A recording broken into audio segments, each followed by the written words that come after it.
Vous avez envie d'entreprendre, mais vous ne savez pas comment faire. Nous allons voir aujourd'hui la recette d'une création d'entreprise réussie. L'objectif de la vidéo d'aujourd'hui, c'est de vous livrer les points essentiels de la façon la plus efficace de créer une entreprise.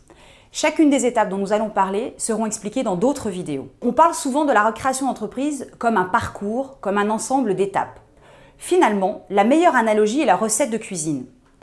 L'idée est de dire que chacun a les mêmes ingrédients, les mêmes ustensiles, mais que chacun y met sa patte et assaisonne à sa façon.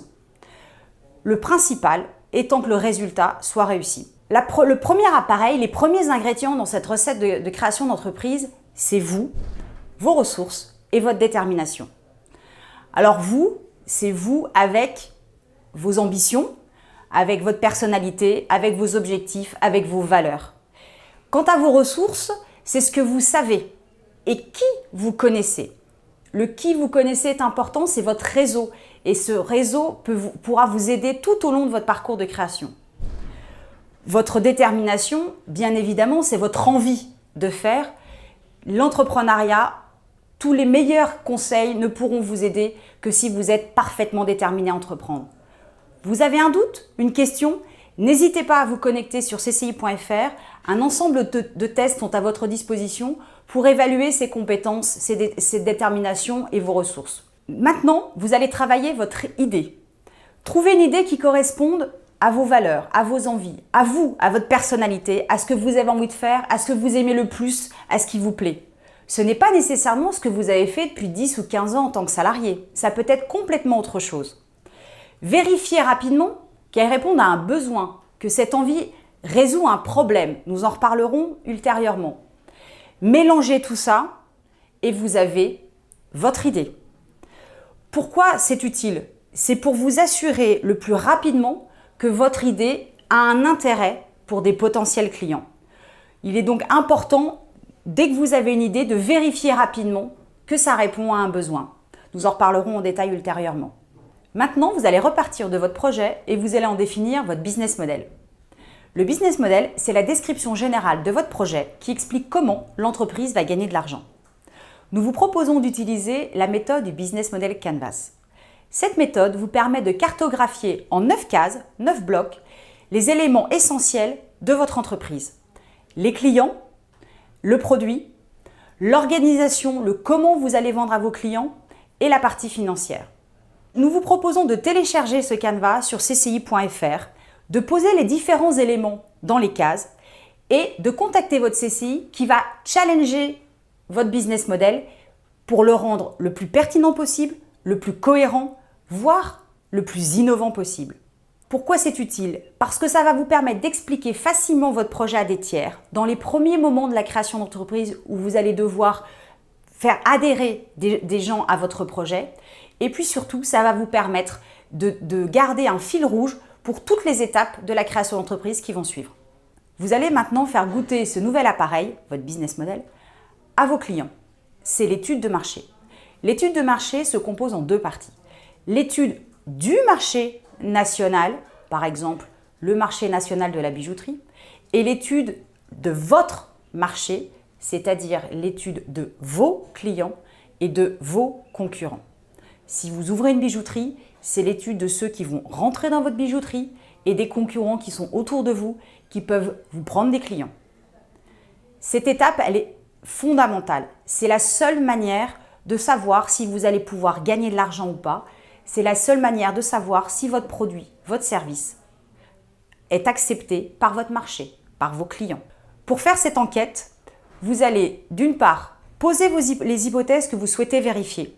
Le profil de votre cible, combien ils sont prêts à dépenser pour ce produit ou ce service, quels sont leurs freins, leurs motivations d'achat, leurs critères d'achat, tout ce qui est important pour pouvoir leur vendre et communiquer auprès d'eux. Une fois que vous avez posé ces hypothèses, vous transformez ça en enquête et vous allez aller l'administrer. Vous avez plusieurs méthodes pour administrer l'enquête. Vous pouvez aller dans la rue et rencontrer vos clients directement dans la rue. Vous pouvez faire des enquêtes en ligne. Vous pouvez faire des focus group, c'est-à-dire réunir plusieurs personnes de votre profil cible autour d'une table. Peu importe les méthodes, le principal étant d'aller parler à vos clients et de vérifier les hypothèses que vous avez posées. Lorsque vous avez tous ces retours, vous allez analyser les enquêtes. Grâce au retour de cette enquête, vous allez ajuster votre produit ou votre service en fonction de ce que vous auront répondu vos clients. Vous allez maintenant vous occuper d'un ingrédient qui s'appelle la fabrication de votre produit ou de votre service. Il n'y a pas de méthode universelle et unique pour fabriquer un produit comme un service. C'est à vous de définir si vous voulez faire vous-même, sous-traiter, prendre des partenaires, faire de façon artisanale ou complètement industrielle. Bref, c'est à vous de déterminer, notamment en fonction des retours que votre client vous a fait sur ses attentes et ses besoins en termes de qualité, de délai de livraison, etc. En tout état de cause, cette étape est importante, même si vous livrez des services, car elle va avoir un impact sur vos charges financières. Elle aura un impact financier. Vous devez donc modéliser comment vous allez faire. Par exemple, si vous êtes dans les services, vous devez dire « Pour livrer ma prestation, je vais rencontrer mon client une fois pendant en moyenne 2 heures, puis je vais consacrer du temps à domicile dans mon bureau 4 heures, puis je vais revoir mon client, etc. » Tout cela vous donnera une idée de combien vous coûte la mise en œuvre de votre prestation. Et donc, vous pourrez mieux travailler sur la partie financière de votre projet. Passons maintenant à l'assaisonnement, indispensable pour une recette réussie. Le premier assaisonnement indispensable est le marketing mix et la communication. C'est-à-dire votre positionnement, votre produit, votre prix, votre politique de communication, votre politique de distribution, votre politique de fidélisation de vos clients. Vous allez repartir des résultats que vous avez obtenus lors de votre étude de marché. Vos clients vous ont donné une multitude d'informations sur leurs critères d'achat, leurs freins, leurs motivations, leurs envies, le prix qu'ils étaient prêts à payer. Tout cela va vous être utile pour définir donc le prix psychologique, la façon dont vous allez communiquer avec eux, les canaux que vous avez utilisés pour communiquer avec eux, la relation client que vous allez mettre en place, la politique de fidélisation que vous allez créer et le canal de distribution de votre produit ou de votre service. Vous allez devoir budgéter toute cette partie parce qu'elle aura elle aussi un impact financier sur votre projet. Il reste à ajouter le sel et le poivre, c'est-à-dire le juridique, le fiscal, le social. Vous allez donc déterminer la forme juridique de votre entreprise, le régime fiscal de votre entreprise et votre statut social en tant que chef d'entreprise. Il n'y a pas de recette miracle. Vous devez travailler avec un conseil sur ce qui est le plus adapté à vos besoins et aux besoins de l'entreprise. Aux besoins de l'entreprise, c'est-à-dire est-ce qu'elle aura besoin d'investisseurs? Est-ce qu'elle aura besoin de salariés? Est-ce qu'elle aura besoin d'associés? Est-ce qu'elle va être en production, en service, etc. Tout cela va donner une indication à vos conseils pour choisir la forme juridique la plus adaptée et le régime fiscal le plus adapté. En ce qui concerne votre propre situation de futur chef d'entreprise, il faudra vous demander quelle sécurisation vous souhaitez, est-ce que vous avez besoin de produits de prévoyance, de produits de retraite, etc. Et surtout, vous allez devoir parler également de votre patrimoine personnel et de votre régime matrimonial. Il est important de faire ce travail sérieusement car cela impacte non seulement votre entreprise mais également votre vie personnelle. Donc pas de recette miracle mais des conseils à aller chercher auprès de professionnels. Il est maintenant temps de vérifier que votre recette va rencontrer du succès, c'est-à-dire que votre entreprise va gagner de l'argent. Il y a une vidéo qui va être consacrée intégralement à ce sujet, mais retenez simplement une chose. Ce qui est important, c'est que vos recettes soient supérieures à vos dépenses. Alors comment faire? Vous avez en fait toutes les informations dans votre étude de marché. L'étude de marché vous a permis de définir 2 choses importantes, le prix, le nombre de clients. Prix multiplié par nombre de clients égale chiffre d'affaires. Et toutes les études que vous avez fait ensuite sur la communication, le process de fabrication, etc., vous a donné toutes les dépenses que vous allez devoir faire. La différence entre les deux vous permettront de définir si votre entreprise va gagner de l'argent ou pas. Il est donc indispensable de faire toutes les études dont nous avons parlé préalablement, puisque ce n'est qu'à cette condition que vous saurez si votre entreprise peut gagner de l'argent. Vous allez maintenant devoir définir comment financer ce projet. Grâce à vos études que vous avez faites, vous savez de combien vous avez besoin pour fabriquer votre produit, trouver vos clients, faire de la communication, faire votre politique de fidélisation, etc. Vous devez donc mettre en face de ces besoins des ressources financières. Alors il y a celles que vous allez apporter vous-même et puis il y a celles que vous devez aller chercher ailleurs. Il y a plusieurs méthodes, plusieurs systèmes de financement. Vous pouvez aller chercher de l'argent auprès de vos proches, vous pouvez aller chercher du financement par la foule, le crowdfunding, il y a des prêts d'honneur, il y a la banque, il y a du capital investissement, bref, il y a énormément d'outils de financement. Ce qui est important, c'est de savoir pour votre projet, par rapport à votre situation, quel est le plan de financement le plus adapté, quels sont les systèmes de financement les plus efficaces pour financer votre projet. Vous avez pris du temps pour imaginer une recette qui convient à vos clients et qui vous permet de gagner de l'argent. Il faut maintenant communiquer sur ce projet. Vous allez avoir besoin de partenaires, ne serait-ce que votre banquier, ne serait-ce que pour ouvrir un compte en banque, voire votre fournisseur, voire un distributeur. Vous devez donc présenter votre projet.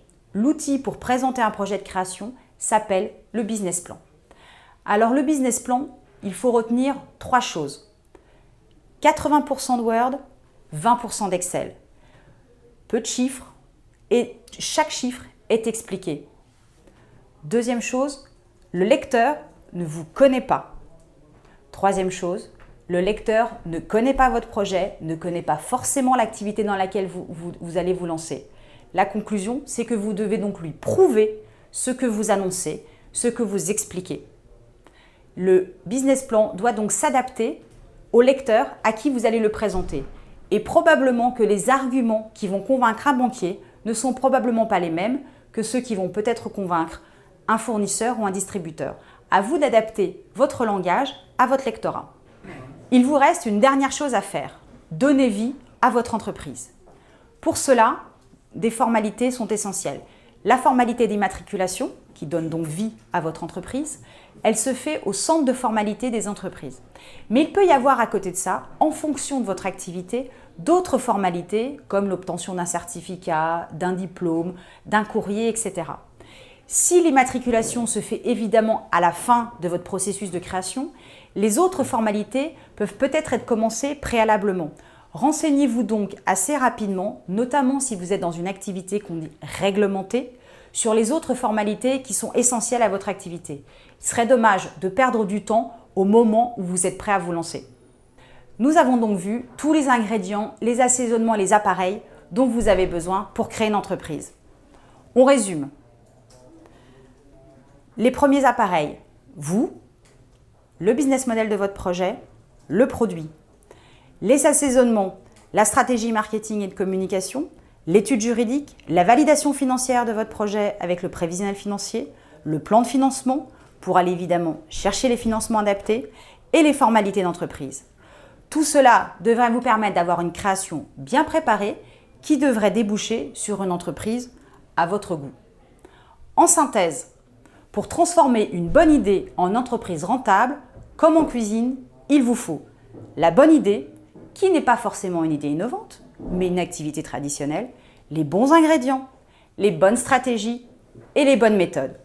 Il faut surtout goûter souvent, ne pas avoir peur d'ajuster et si nécessaire, recommencer. Et pour ça, il est recommandé de vous faire aider par un conseiller spécialisé en création d'entreprise.